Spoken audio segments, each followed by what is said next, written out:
Hi, I'm Kate McCarthy, and I did research about needs assessments for counselors in elementary school.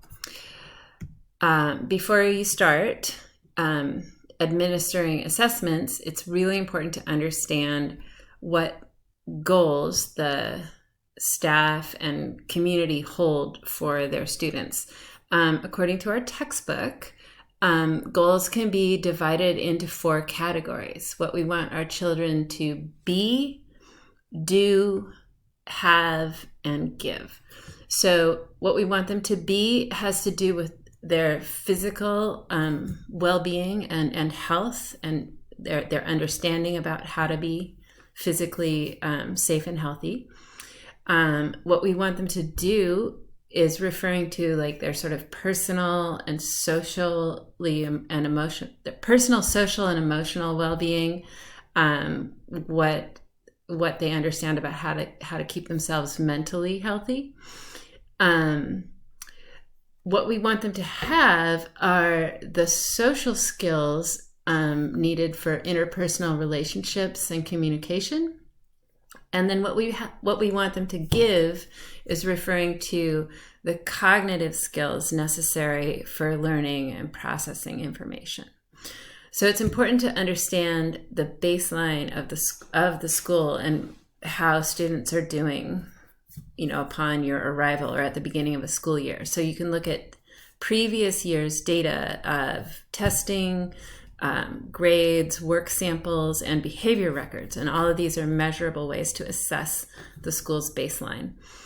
And the counselors can survey staff and families to learn about their expectations for the children regarding these goals. So there are several surveys provided in our textbook on pages 123 to 131.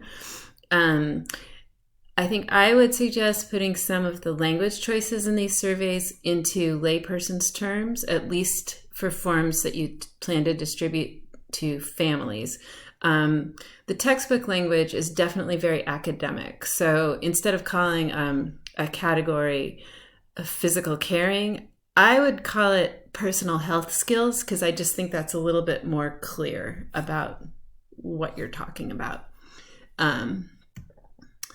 So before I got started with researching in books and searching around on websites, I spoke with the counselor at Edison Elementary, Claire.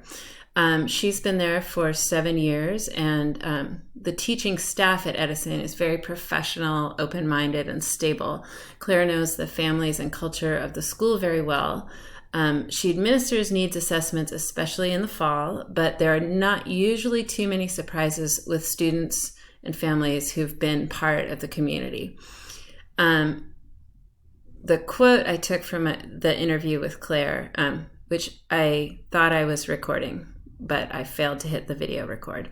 Anyway, the quote is, she said, "For me, assessment is essential with new students. Edison serves kids whose families are in the first place family shelter program. A lot of these kids have had a very patchwork education experience, and they really need academic assessment to figure out where they are with basic reading, math, and knowledge. I think assessing their social skills and getting information about their family situations is just as important. If the teachers and classified staff are in the loop about what is going on with these kids, they are better able to support them both with their class work and socially. I make it my mission to get to know them empirically through data from surveys, past school records, and so on, and also personally." So that was interesting to me, and I hadn't thought about new students coming in, but it would be really important to get to know them, and especially if they are likely to be students from, possibly distressing situations, like kids who are coming through the family shelter program. The counselor is going to want to assess the staff. So a survey about overreaching goals can help you get data using something like a 1 through 5 rating scale about perceived strengths and weaknesses in your school and program. page 126 in our textbook has a really detailed survey that gives measurable data. And I'm just going to enlarge myself to show that.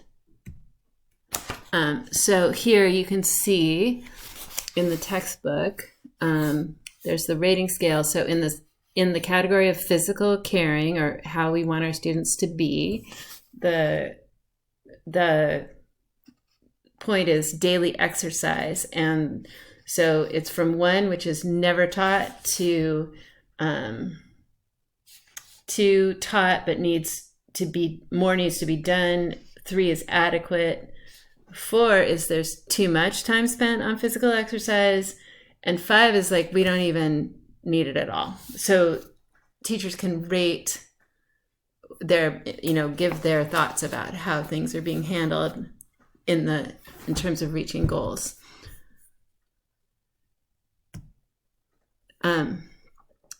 And then by working with staff and students to improve weak areas, you can reassess later in the school year to see whether new programs or changes that have been made have been effective.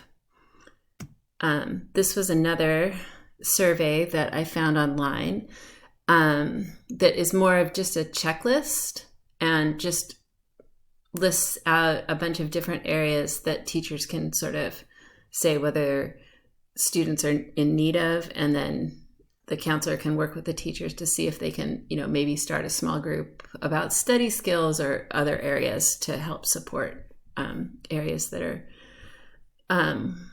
low performing. Okay, do-it-yourself surveys. So I like professionally developed surveys for data collection, but it can be helpful to get anecdotal, like maybe very specific information from a survey that you make yourself. And Google Forms has easy survey templates, and even I figured out how to use them. So in the next slide, I have a couple of these questions in a survey that I made. So I said, social skills, they're not important. Level 1 to they're very important, level 5. And then I said academic skills, not important to very important. And then another question I had is, would you like the counselor to come and teach your class curriculum having to do with social skills, academic skills, or other topics? And the teacher can go anywhere from, no, I have this covered, to, yes, I could use this.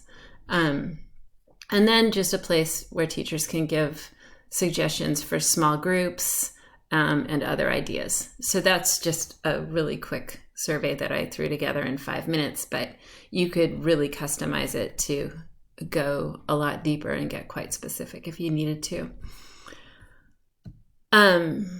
If half the teachers ask you to present lessons about social skills over a period of 4 weeks, it's important to track the results of your lessons. So you can do this by monitoring student behavior. Are there fewer incidents on the playground? Are kids getting sent to the office less often, and so on? If so, that might indicate your lessons are having good results. And if you share this with the rest of the staff, they may decide to fit your unit into their schedules.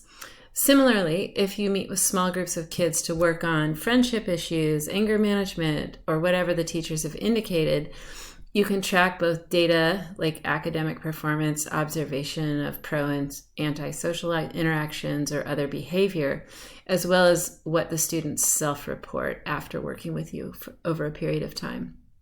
And of course, it's always a good idea to have your staff or parents or students retake the original survey after a period of time and compare the results to before you started with whatever programs or interventions came from your survey.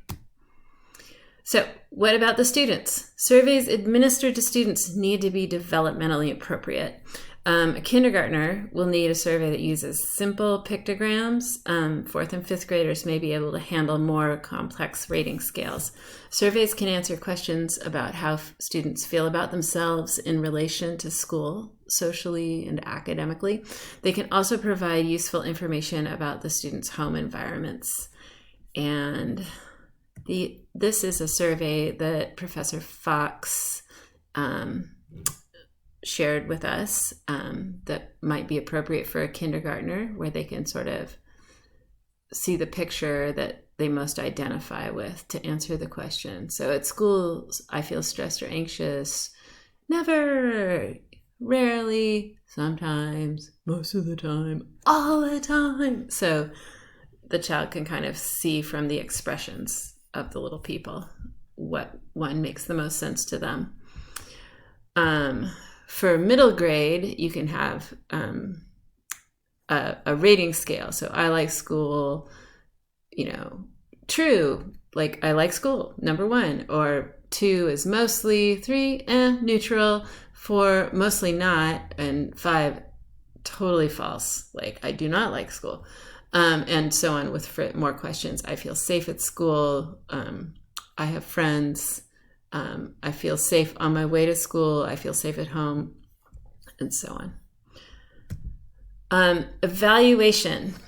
So you can send out surveys all day long, but that's pointless if you don't use the information. If you send out a survey about where students are socially and find out a significant percentage feels lonely or nervous on the playground or on the bus, the next step needs to be to address ways to improve student relationships and feelings of security. So once the counselor and staff agree on and implement changes, the situation needs to be revisited and possibly reassessed after a reasonable amount of time. Academically, if students report feeling bored in a survey about their learning, it's incumbent on the staff to develop ways to extend the learning and make it more engaging. So the counselor needs to be able to support the staff in doing that. After tweaking the curriculum to allow for more options for creativity or research, the results can be assessed by comparing students' work samples, test results, and student feedback.